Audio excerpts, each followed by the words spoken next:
으로 이룬 가나안 정복사라는 제목을 가지고 이 시간 10분 설교해 주실 거예요. 그래서 여러분 귀를 쫑긋 세우시고 하나님의 말씀을 집중하여 들으며 귀한 은혜 되는 시간 되기를 소원합니다. 우리 김열방 선교사님 나오실 때에 할렐루야로 크게 여러분들이 환영해 주시면 좋겠어요. 참고적으로 김열방 선교사님 태권도 7단임을 기억하시고 아멘 소리 여러분 잘해 주시면 감사하겠습니다. 자, 할렐루야!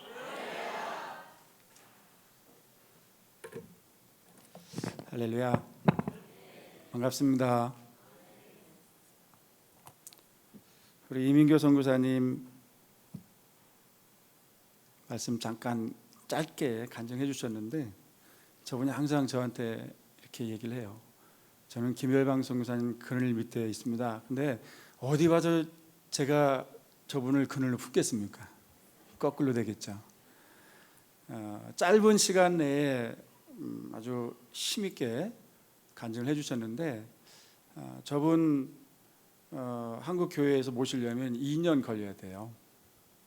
목사님 나중에 기회가 되면은 아주 자세하게 한번 좀 하시는 사역들을 좀 소개를 하고 그렇게 온 성도들과 함께 은혜를 나눴으면 좋겠다는 생각을 합니다. 오늘 시간이 너무 짧아서 다 못한 것을 다음에 이렇게 했으면 좋겠고요. 저는 이 말씀을 공동회에 올리는 이 말씀을 기억하면서 이런 생각을 한번 해봅니다. 여기서 한 2시간이나 한 2시간 반 정도 가게 되면은 그 충청남도 부여라고 하는 곳이 나옵니다. 아십니까? 모르세요? 이분들 대답을 잘 안 하시네. 부여에서도 귀한면이라고 하는 곳이 있습니다. 또 귀한면에서 또 외리라고 하는 곳이 있는데 거기 한 7,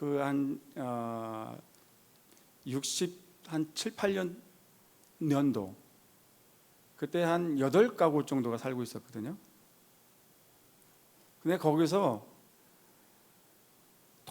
도시로 공부하러 나가서 서울로 대학 간 사람이 있어요.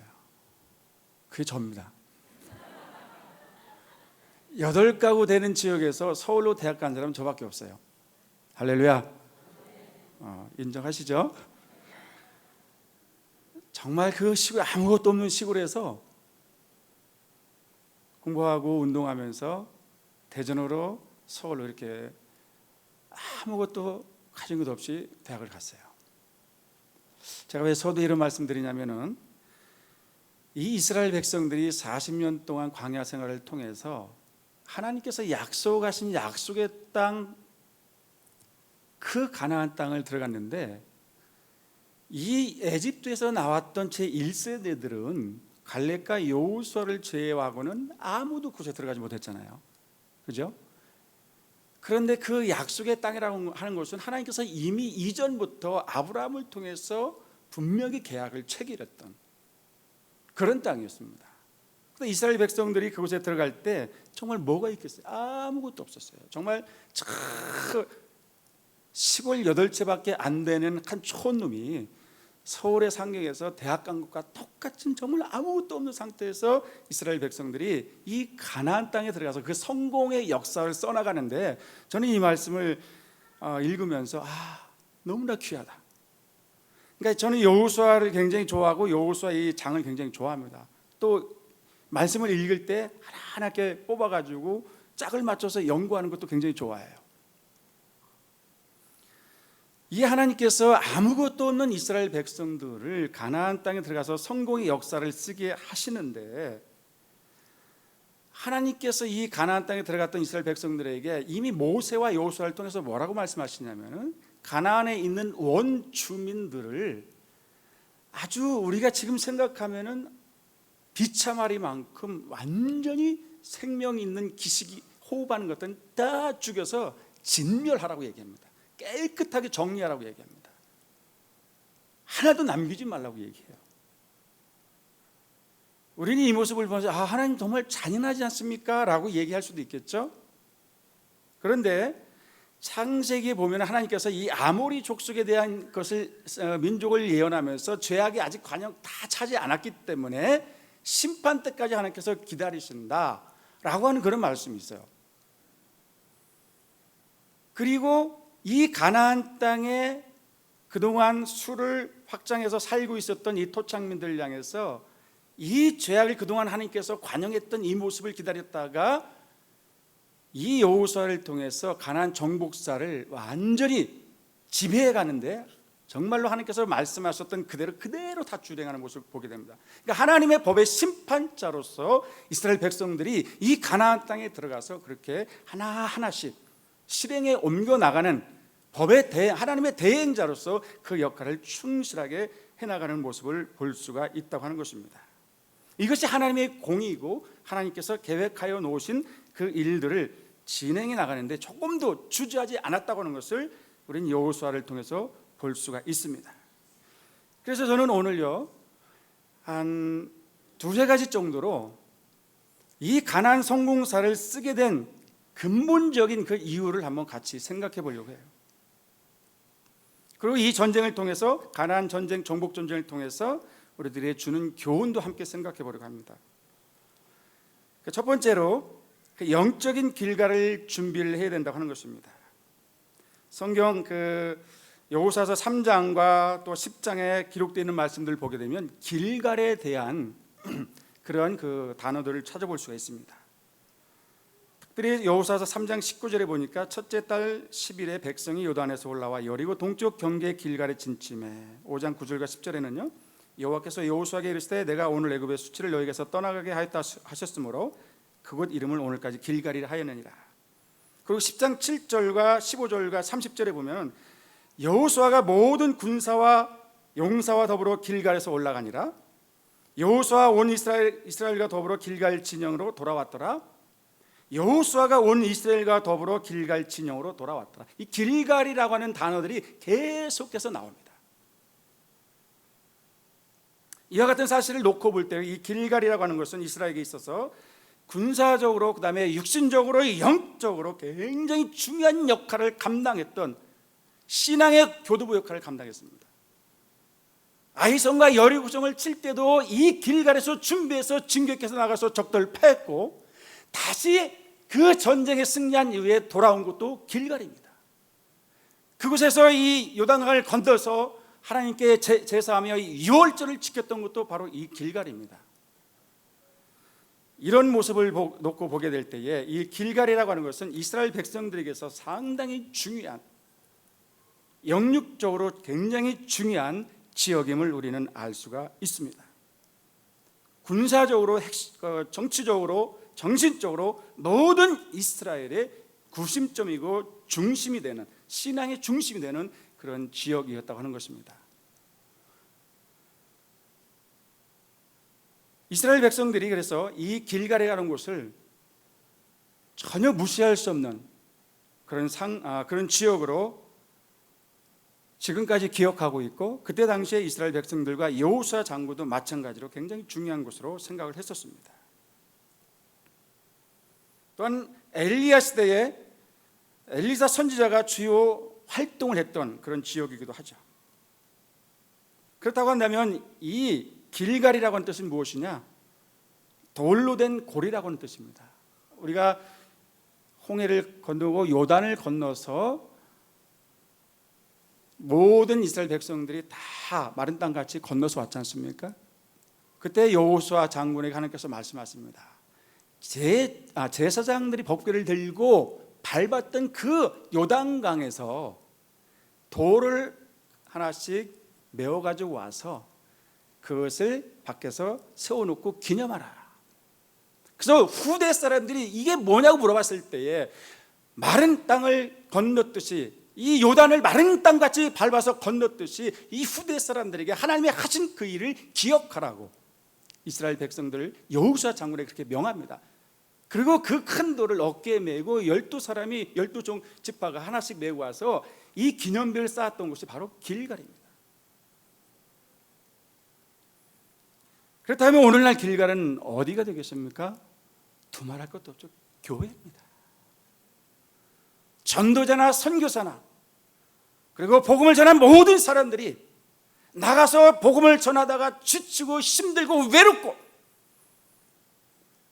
때로는 핍박하고 또한 순기자의 피를 뿌려서 돌아오는 유물이 있다 할지라도 우리가 재충전을 받고 힘을 얻고 작전을 세우고 하나님의 놀라운 말씀을 전파해야 될 기본적인 기본 베이스가 어디냐? 바로 길갈입니다. 교회라고 하는 것입니다. 교회는 이런 역할을 충분히 감당할 수 있어야 되고, 이 여호수아 장군을 통해서 하나님께서 말씀하셨던 그 길갈을 기억하고 기념하게 될 때 오늘날 교회는 힘있게 세상에 나가서 복음을 전할 수 있게 되고, 힘있게 많은 영혼들을 주님 앞에 돌아오게 하는 가장 근본적인 정착지, 지역, 베이스 캠프가 되어야 된다고 하는 것입니다. 오늘 많은 선교사들이 해외 전 세계적으로 나가서 복음을 증거하고, 또 때로는 육신적인 질병과 아픔과 피로와 지친 것 때문에 돌아오기를 원합니다. 잠시 쉬어야 되니까.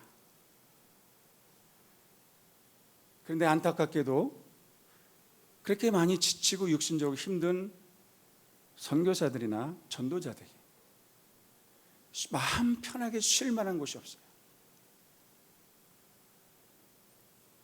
제가 어느 날 안식년에 나와가지고 수예배를 마치고 집을 돌아가면서 이 아파트를 탁 쳐다봤습니다. 불빛이 막 비치고, 근데 속으로 드는 생각이, 제가 94년, 95년도 선교지에 나갈 때는 나의 전셋돈 다 끌어다서 선교지에 가느냐고 다 써고 투자했는데, 내가 내 땅이라고 한 평 없어서 누울 곳이 없구나, 갈 데가 없는 거예요. 그렇다고 내 이런 모습을 누구한테 얘기하겠습니까? 울면서 하나님 이 문제 해결해 주십시오, 그렇게 할 수밖에 없어요. 근데 교회는 이런 부분을 같이 품었으면 좋겠다는 생각을 합니다. 우리가 가지고 있는 관심과 우리가 가지고 있는 모든 사고들, 우리가 계획하고 있는 그 목적과 목표가 어디에 맞춰 있는지를 우리는 분명하게 판단하고, 교회가 감당해야 될 그 일이 어떤 일인지 정확하게 계획과 비전을 세웠으면 좋겠어요. 오전에도 김정일 목사님 말씀하셨죠. 우리 나가야 될 교회의 방향, 그런 교회가 이 이스라엘 백성들의 모든 군사적이고 영적이고 예배 중심적인 이 길갈에 세웠듯이 이 성방교회가 하나님 앞에 그런 길갈의 역할을 충실하게 감당했으면 좋겠다는 생각입니다. 할렐루야. 감당하기 싫으세요? 감당해야죠. 그게 교회의 본분이고 교회의 목적이고, 여러분들 아멘 이렇게 동의를 살살 해주시지만 저는 알아요. 여러분들의 기질을 너무나 잘 알아요. 왜요? 제가 충청도 어디라고요? 부여 사람이에요. 집에 가서 그래 맞아, 그 말이 분명히 그랬을 거야, 다 안다고요. 저도 그랬으니까. 그러나 그게 은근하게 뿌리를 잡고 큰 힘을 한번 발휘할 때, 여러분 보세요, 우리는 한번 한다, 이게 충청도 기질이잖아요. 할렐루야. 이거 조금 커졌잖아요. 바로 그겁니다. 길갈의 이 베이스 캠프 역할을 여러분들이 보내는 선교사, 아니면 혹은 가는 선교사, 아니면 비전을 세워서 기도하면서 그 땅을 품고 그 땅이 주님 앞에 돌아올 때까지, 그 영혼들이 돌아올 때까지 베이스 캠프 역할을 하는 성강교회가 되시길 주의 이름으로 축원합니다. 그리고 준비를 많이 했지만 마지막으로, 이 가나안 성공사를 쓸 수 있었던 것은 다른 게 아닙니다.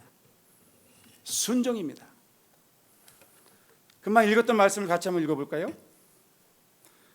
여호와께서 그의 종 모세에게 명령하신 것을 모세는 여호수아에게 명령하였고, 여호수아는 그대로 행하여 여호와께서 모세에게 명하신 모든 것을 하나도 행하지 아니한 것이 없었더라. 할렐루야. 순종입니다. 순종. 하나님께서 모세를 통해서 분명하게 말씀하시고 약속하신 그 이상의 것들까지도 이 모세는 그대로 자기 종 여호수아에게 전달을 했고, 그 여호수아는 그 말씀을 그대로 순종하면서, 이 여호수아의 살아 생전의 모습을 보십시오. 하나님의 성전을, 하나님의 성막을 떠난 적이 없습니다. 모세가 하나님 앞에 가서 기도하러 갈 때도 같이 올라가서 그 옆에서 기도했고, 모세가 떠나면 그런 성막을 지키면서 하나님께 무릎 꿇고 기도하면서 하나님, 이스라엘의 하나님이 우리를 도와달라고 그 후방에서 기도했던 사람이 바로 여호수아입니다.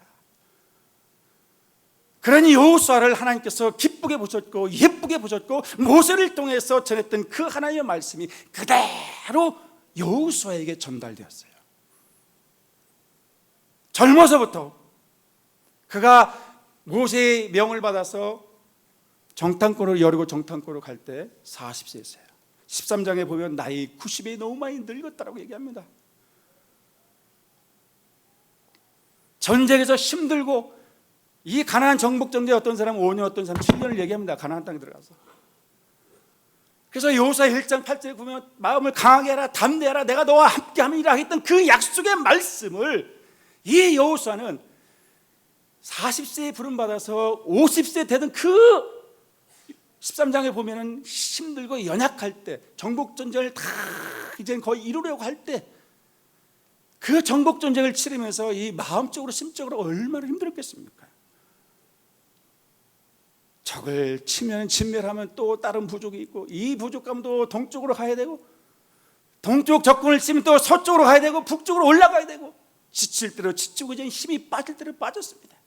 그럴 때마다 이 여호수아가 하나님께 기도하면서 붙잡았던 것은 내가 너와 함께함이니라, 네가 어디로 가든지 내가 너를 도우리라고 했던 그 하나님의 약속의 말씀, 모세를 통해서 내가 너에게 주려고 했던 약속의 그 땅을 이 여호수아는 그대로 받고, 하나님께서 하나라도 남기지 말라고 했던 그 생명이 모든 아까운 것들까지도 한 번에 다 진멸시켜버리는, 하나님 왜 이렇습니까? 하나님 나 피곤합니다, 지쳤습니다, 그리하지 않았다는 겁니다. 그냥 받아들이고 순종한 결과 하나님께서 이 여호수아의 노년을 편하게 하셨어요. 여러분, 41주년 기념 예배를 통해서 무엇을 결단하시렵니까? 어떤 것을 보고 하나님께 어떤 약속을 받고 순종하시렵니까? 세상의 수많은 좋은 소리들, 기술적인 말들, 여러분, 내가 쉬게 하리라, 내가 함께 하리라, 여러분, 이곳이 길갈이 되고 여기서 쉬고 내가 너와 함께 하래 가라고 하신 그 말씀, 어디로 가시렵니까? 특별히 오늘 선교의 열정적인 마음을 가지고 이 기회를 통해서 우리 성강교회가 하나님 앞에 이 마지막 때에 죽어가고 있는 수많은 영혼들을 향해서 열정적인 믿음의 씨앗을 심고 하나님의 나라가 더욱더 확장되어진데 거기에 온통 관심을 가지고 한 영혼이라도 주님 앞에 돌아오게 되는 그 놀라운 그 기쁨을 함께 누렸으면 참 좋겠어요. 할렐루야. 그래서 오늘 여러분 41주년 기념 설립 예배를 하면서 선교의 날도 같이 하는 거잖아요. 하나님이 이 세상에 잃어버린 영혼들이 하나도 없기를 바랍니다. 하나님께서는 더 많은 영혼들이 주께 돌아오기를 원해요. 그 일을 감당하는 게 선교입니다. 그 일을 감당하는 게 길갈과 같은 쉬면서 보내고 다시 보낸 사람이 돌아와서 안식을 하고, 그러나 이것보다 더 중요했던 것은 약속의 말씀을 붙잡고 하나님의 교회에서 비전을 세우고 나가는 것, 그 비전대로 하나님의 말씀을 실천하는 것, 이것이 오늘 성강교회에 주신 비전과 사명인 줄 압니다. 할렐루야. 약속의 말씀, 그것처럼 중요한 거 없어요. 그거 꼭 붙잡고 하나님 앞에 열정적으로 심고 나가고 돌아왔던 모든 사람을 품는 그런 성강교회가 되시길 주의 이름으로 축원합니다. 잠깐 기도하기 전에요, 김정일 목사님께서 광고해 주시겠지만 GB선교회장 하나 광고를 하고 마치도록 하겠습니다. 하나님께서 이 성강교회를 통해서 이런 좋은 만남의 시간들, 그리고 준비하느라고 수고하신 우리 성강교회와 우리 목사님 정말 감사드리고, 또 하나님께 모든 걸 먼저 영광을 돌려드립니다. 그리고 또 우리 선교사님들이 한 35분 정도 이렇게 오셔서 인사도 하고 나누기도 하고, 각 나라 말로 언어도 표현하고 그리고 찬양도 했습니다. 그러나 이 우리 집회 선교사님들 위해서 정말 보이지 않게 이런 분들이 안 계셨으면은 우리 이곳에 와서 이렇게 잘 준비된 행사를 칠 수 없게끔 도와주신 분이 계세요. 밤늦도록 사무실에서 남 모르게 애쓰신 우리 특별히 우리 이 자리에 같이 오셔서 인사를 못 드렸는데 우리 조영주 선교사님 많이 고생을 하셨고 잠깐 일어서 오세요. 우리 조영주 선교사님이 이 행사를 위해서 많이 도와주셨고 애쓰셨습니다. 보이지 않는 숨은 일꾼들이 그래서 꼭 소개를 하고 싶었어요. 그리고 또 한 분은 우리 김백준 실장님이 함께 나오셨는데 잠깐 일어서세요. 사모님도 잠깐 일어서시고 이 행사를 위해서 뒤에서 정말 보이지 않게 앞에도 인사도 아까 같이 못 나눴기 때문에 제가 이 자리를 통해서 같이 인사를 나누고 싶었습니다. 우리 격려의 박수 한번 해주셨으면 좋겠어요. 감사합니다. 기도하겠습니다.